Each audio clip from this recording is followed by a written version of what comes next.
menanggulangi bencana banjir di sejumlah wilayah Kabupaten Musi Banyuasin. Seluruh camat di lingkup Kabupaten Musi Banyuasin dilarang oleh PJ Bupati Muba Apriyadi meninggalkan wilayahnya masing-masing.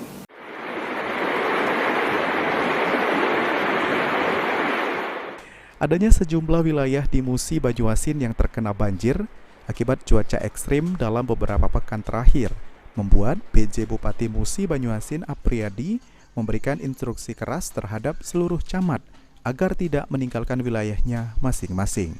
Selain itu, diminta untuk standby, para camat juga diminta untuk melaporkan segera perkembangan terkini dari kondisi wilayahnya minimal 2 jam sekali, agar jika ada bencana banjir ataupun tanah longsor bisa segera diatasi dan ditanggulangi. Dari hari Sabtu tadi saya sudah mengimbau, pertama camat tidak boleh keluar daerah, harus berada di daerah pantau banjir masing-masing. Dan alhamdulillah semuanya ada. Ini camat Sangga Desa, setiap per 2 jam saya minta laporan. Camat Tunggal Jaya hari ini nggak hadir kan? Karena memang di sana saya suruh siaga, bahkan buka dapur umum. Karena kita tidak mau bahwa karena kelalaian kita, karena kita menganggap remeh sehingga Kabupaten Musi Banyuasin ini ada korban. Ya, kalau kita sudah berusaha maksimal ternyata masih ada korban, ya tapi kita sudah berusaha maksimal untuk mempersiapkan diri.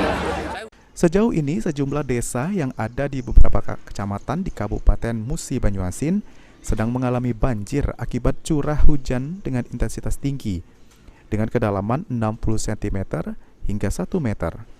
Sehingga kini pemerintah Kabupaten Musi Banyuasin sedang mensiagakan sejumlah pihak terkait untuk berjaga-jaga mengantisipasi jika terjadi banjir susulan yang masih akan terus terjadi.